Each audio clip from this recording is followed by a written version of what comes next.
മൂർത്തിയുടെയും കുടുംബത്തിന്റെയും മുന്നിൽ തല ഉയർത്തിപ്പിടിച്ച് നിൽക്കാൻ തന്നെയാ ഞാൻ നാട്ടിലേക്ക് വന്നത്. അല്ലാതെ തല താഴ്ത്തി പോകാനല്ല.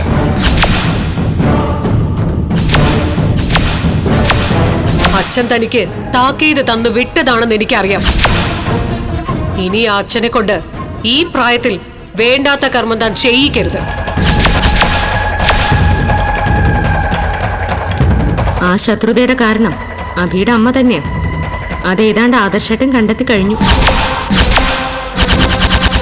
ബാക്കി കുറച്ച് കഥകൾ കൂടി അറിയാനുണ്ട്. അതിന്റെ അന്വേഷണത്തിലാ ഞങ്ങൾ രണ്ടാളും.